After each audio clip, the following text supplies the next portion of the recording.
자, 그럼 이제 다섯 번째는 관습에 반대된다라고 하는 주장에 대해서 논발하고 있습니다. 근데 여기에서 이제 칼빈은 진리에 반해서 관습에 호소하고 있는 자들의 맹점을 이제 여기서 지적할 겁니다. 그들은 관습이라는 것에 호소하지만 아무것도 여기서 유익을 얻지 못합니다. 왜 그렇습니까? 많은 사람의 행동이 얼마 안 가서는 관습이라고 하는 세력을 형성하게 됩니다. 이것이 인간의 일입니다. 그런데 인간사의 일이라고 하는 것이 대다수의 사람들이 보다 좋은 것을 기뻐할 수 있게 그렇게 선한 상태로 되어지는 것은 거의 없었습니다. 그러므로 대중이 가진 개개인의 비행에서 공적인 과오가 야기되고 혹은 비행에 대한 공통적인 일치가 초래되는 것입니다. 대중이 무조건 선한 어떤 결과를 생각이 된다라고 하는 것은 이건 미신이고 이건 잘못되는 것이다라고 하는 것을 이야기하는 겁니다. 자, 따라 바꿔가지고요. 그러나 인간 사회에서는 공적인 오류가 지배적이지만 하나님의 나라에서는 그의 영원한 진리만이 들리고 준수됩니다. 그리고 이 진리는 세월의 연속도 오랫동안의 관습도 인간의 음모에 의해서도 지배될 수 없습니다. 이제 이사야서 말씀을 가지고 와서 이사야서 8장 12절 이하 13절 말씀. 이사야는 그들의 두려워하는 것을 너희는 두려워하지 말며 놀라지 말고 만군의 여호와 그를 너희가 거룩하다 하고 그로 너희로 두려워하며 놀랄 자를 삼으라 하고 가르쳤습니다. 이런 성구를 이제 끄집어가지고 하나님 말씀이 무엇을 말하는지를 청종하는 것이 더 중요하다라고 하는 거, 관습에 귀 기울이는 것보다 그러면서 이 노아의 예를 들어요. 많은 사람들이 비웃었지만은 노아는 하나님이 홍수로 인류를 멸망시킨다라고 하는 것을 결코 소홀히 하지 않고 그럼으로써 그 한 개인 노아 자신과 한 그 가족을 이제 구원할 수 있게 되었던 거. 그러니까 하나님의 진리에 귀 기울일 때 관습이 아니라 진리에 귀 기울일 때 이게 정상적인 그 좋은 뭐 이런 결과를 뭐 나올 수 있다라고 하는 거 말하고 있습니다. 자, 여섯 번째 이제 교회의 성격에 관한 그릇된 의회인데 참된 교회는 어디에 있는가라고 하는 내용의 이제 그 논리가 여기서 좀 주장이 될 겁니다. 참된 교회는 어디에 있습니까라고 하는 거예요. 그리스도의 교회는 확실히 살아 있습니다. 그리스도께서 아버지의 오른편에 앉아서 다스리고 있는 한 교회는 앞으로도 계속 그 생명을 유지할 겁니다. 교회는 이렇게 살아서 그리스도의 손에 의해 지탱되고 그의 보호하심으로 방어되고 그의 능력으로 안전하게 보존되는 겁니다. 그리고 그는 일단 약속하신 것을 틀림없이 이루셔서 자기 백성과 더불어 세상 끝날까지 함께 계실 것입니다. 지금 우리는 교회를 대항하여 싸우고 있지 않습니다.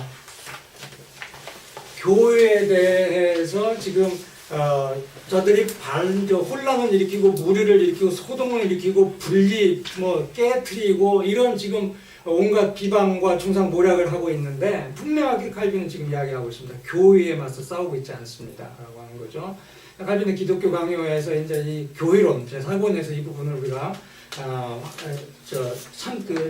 정확하게 이제 그 부분은 우리가 이제 파악을 하게 되겠습니다만은 여기서 교회의 표지들에 대한 개혁자들의 입장이 분명하게 드러납니다.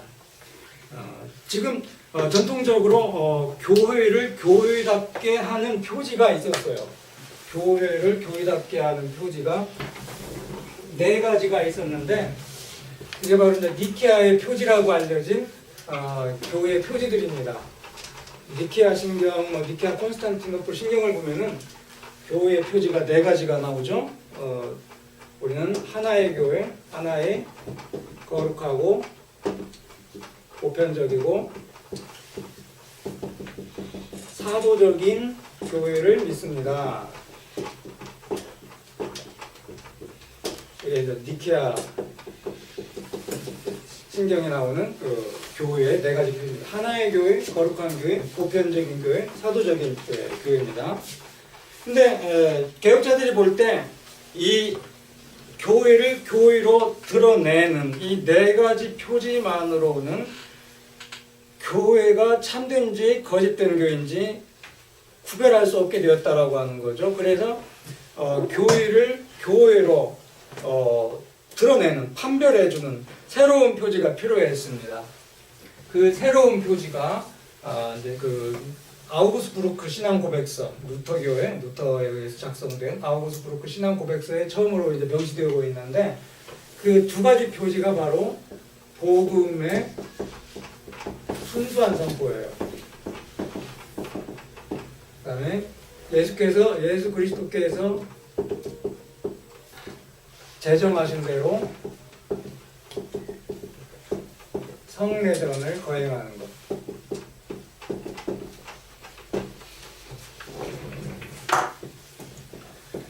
그러니까 지금 저 칼빈이 여기에서 우리는 지금 그 교회와 싸우고 있는 것이 아니고 거짓 교회를 지금 우리가 문제 삼고 있는 거죠. 예수 그리스도가 몸된 그 교회, 예수 그리스도의 그 몸된 교회, 예수 그리스도가 머리이신 그 교회를 공격하는 것이 아니다라고 하는 겁니다. 자, 근데 지금 우리의 대적들은 현재 눈으로 볼 수 있는 교회만을 인정하고 이것을 가두어 둘 수 없는 테두리 안에 제한시키려고 함으로써 진리에서 멀리 떠났다라고 합니다. 자, 그러면은 눈으로 볼 수 있는 교회가 지금 어떤 형태로 이렇게 묘사됩니까? 두 가지 점을 기초로 해서 나는 지금 논쟁의 방향을 바꾸려고 합니다. 첫째, 그들은 교회의 형체를 유형적이며 가시적이라고 주장합니다. 둘째, 저들은 그 형체를 로마 교회의 교황청과 교직 계급제에 두고 있습니다. 그러나 우리의 주장은 이와는 반대로 교회는 어떤 유형적인 형체 없이도 존재할 수 있다는 것, 그리고 그 형체는 그들이 어리석게 찬양하는 그런 외부적인 화려함에 내포된 것이 아니라는 겁니다. 오히려 그것은 전혀 다른 표지를 가지고 있는데 그것은 곧 하나님의 말씀의 순수한 전파와 섭리의 합법적인 시행입니다. 그들은 교회가 언제나 손가락으로 지적될 수 있어야 한다고 생각하고 그렇지 못할 때에는 발광을 하고 있습니다. 이제 그 교회를 정의할 때 어거스틴에 의해서 처음 이런 그 구분이 있었는데 가시적 교회, 불가시적 교회. 가시적 교회는 눈에 보이는 교회, 불가시적 교회는 눈에 보이지 않는 교회인데 칼빈도 그대로 받아와요. 그래서 이제 그 칼빈의 이제 교회론에서 이제 우리가 이제 확인하게 됩니다. 근데 지금 이 가시적 교회는 지금 캐톨릭 교회 그 캐톨릭 주의자들이 주장하는 것처럼 분명하게 이런 유형적 형태에 지금 제한되어 있다라고 하는 거죠. 캐톨릭 교회, 캐톨릭 주교자 성당 여기에 들어와야만 소위 그리스도의 백성이요 선택받은 자들이고 이제 이렇게 되겠죠. 교회 울타리 밖에서 지금 새롭게 개혁운동을 전개하는 루터나 켈빈과 같은 복음주의자들은 교회 밖에 있는 자들, 이단자들이 돼버려요. 근데 이 가시적 교회가 아니라 이 보이지 않는 불가시적 교회는 굉장히 스펙트럼이 넓습니다. 아담부터 하와, 태어나지 않은 어떤 미래의 교회. 이 큰 교회가 불가시적 교회. 이 불가시적 교회는 하나님만이 아는 교회, 하나님만이 아는 교회. 그러니까 예정론, 교회론 이 모든 것들이 다 통해요. 다 통해요. 그러니까 이 칼빈이 예정론을 그런 좀 약간 무리가 있는 그런 교리라고 하는 걸 본인이 알았음에도 불구하고 예정 교리를 중요한 어떤 교리로 그러니까 전개를 하기 시작하는데 이제 이 3권에서 이제 우리가 그 예정론의 이야기를 우리가 이제 볼 수 있는데 바로 교리론과도 관계돼요. 하나님께서 태초에 에베소 1장 4절 이하에서 하나님께서 태초에 세상이 만들어지기도 전에 그리스도 안에서 사랑하는 자들을 택하셨습니다. 이것이 예정론의 신학적 기초예요. 성경적 기초. 그러니까 하나님께서 태초에 택하신 이들이 이렇게 있는 거예요. 근데 가시적 교회에 어떻게 다 포함이 됩니까?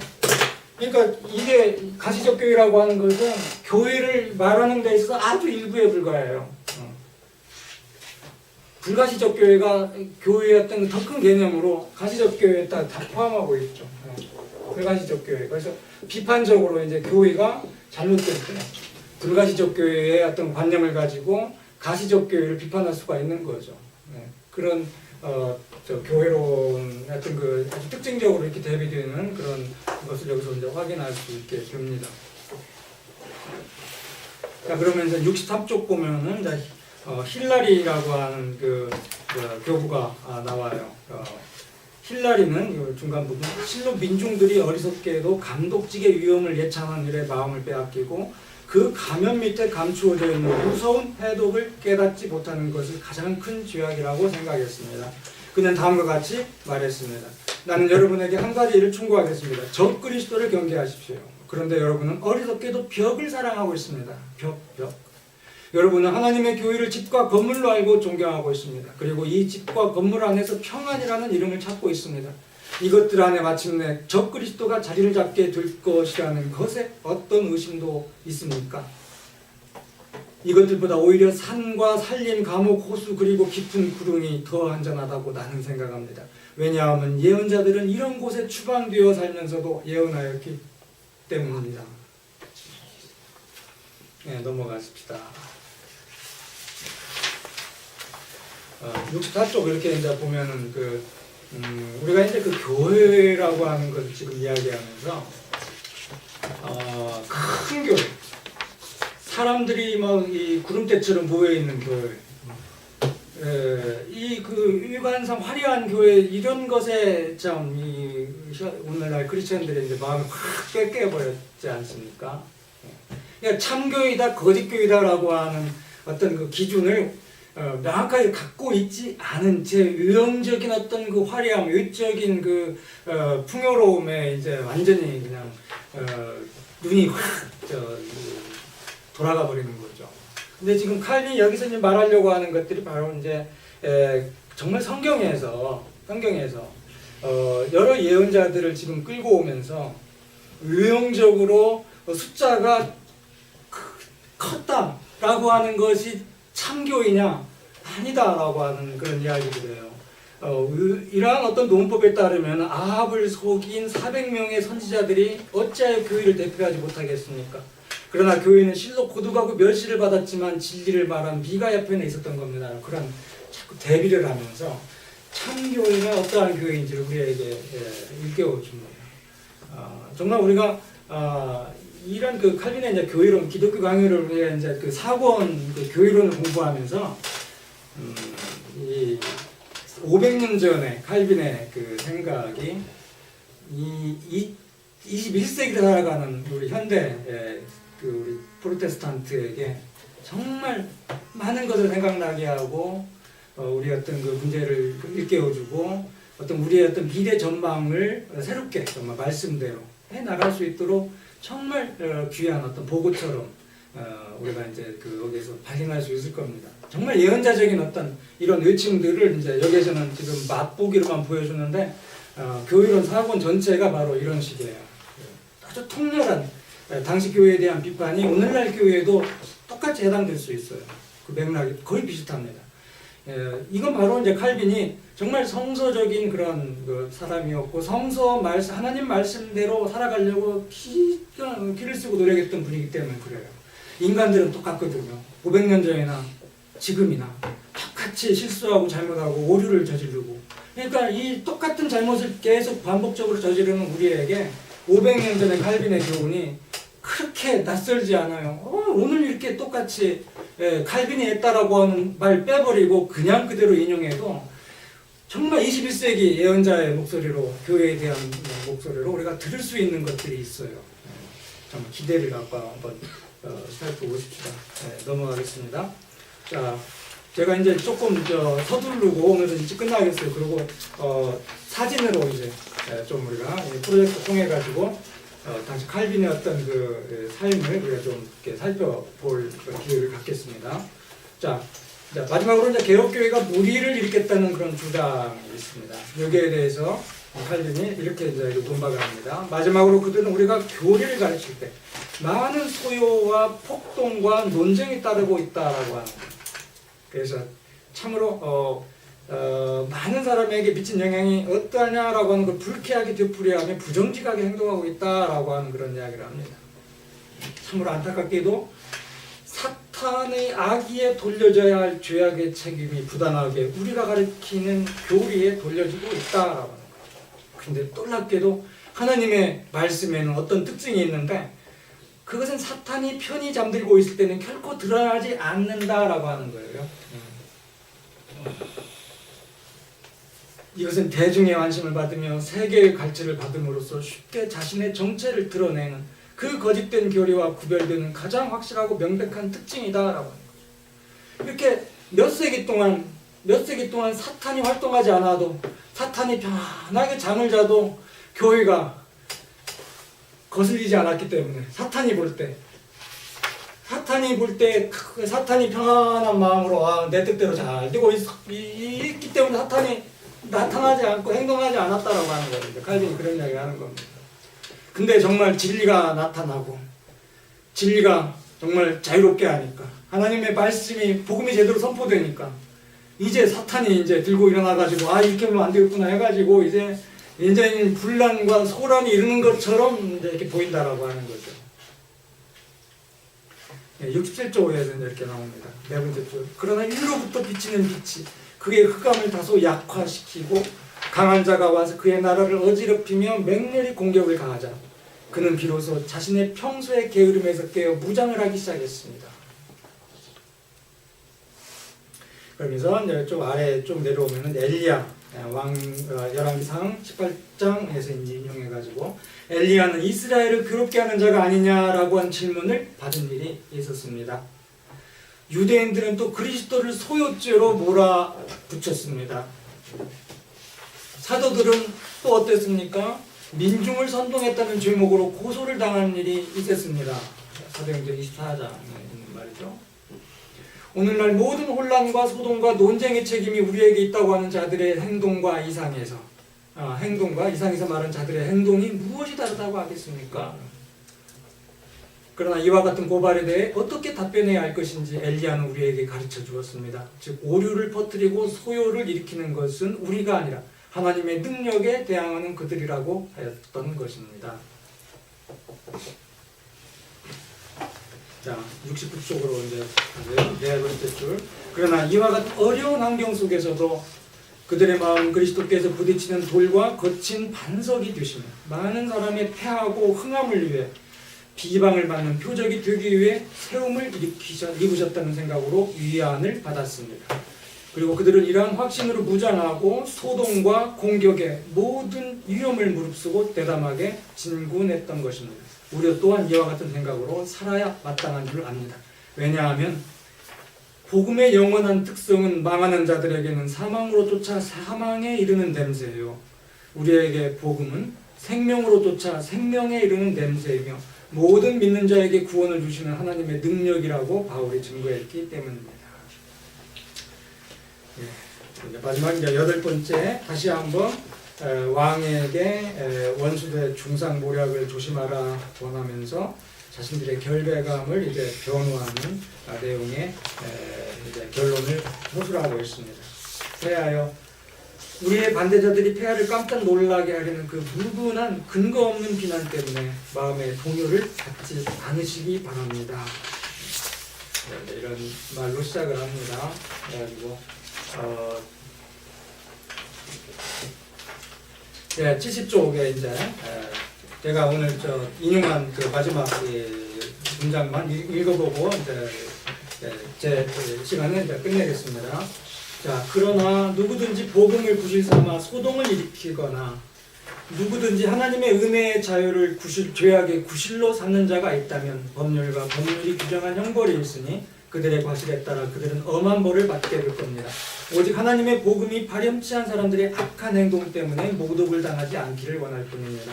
패하시어 비방자들의 중상에 대하여 너무 지나치게 경신하지 않도록 하기 위해 나는 이미 그들의 유독한 불법 행위를 상세하게 폐하 앞에 제시했다고 생각합니다. 오히려 너무 상세하지 않았는가 생각하기도 합니다. 왜냐하면 이 서문으로서도 거의 완벽한 변증이 되기 때문입니다. 그러나 내가 의도하는 것은 이 서문에서 우리의 주장을 옹호하려는 것이 아니라 우리의 탄원에 폐하께서 귀를 기울일 마음이 내키도록 하는 것뿐입니다. 폐하의 마음은 지금 우리에게서 멀리 떠나 있을 뿐만 아니라 우리에 대하여 분노하고 계시지만 그러나 폐하께 드리는 우리의 변호, 즉 이 신앙 고백을 조용히 또는 침착하게 한 번만이라도 읽어주신다면 우리는 다시 폐하의 호의를 얻을 수 있으리라고 확신하는 바입니다. 칼빈의 이 헌사가 정말 문학적으로 우리가 이제 이 불어나 라틴어보다도 불어로 이 문장을 읽을 수 있다면 그걸 그 맛을 좀 느낄 수 있을까 모르겠어요. 근데 정말 이 칼빈의 헌사 이 문장은 정말 영국의 셰익스피어만큼 칼빈이 프랑스에서 그 정도였던 그 문학적인 어떤 소양을 인정받을 수 있는 명문장이라고 하는 그런 평가를 받기에 아주 충분한 이런 글이라고 할 수 있습니다. 오늘 제 시간은 여기서 이렇게 마치겠습니다.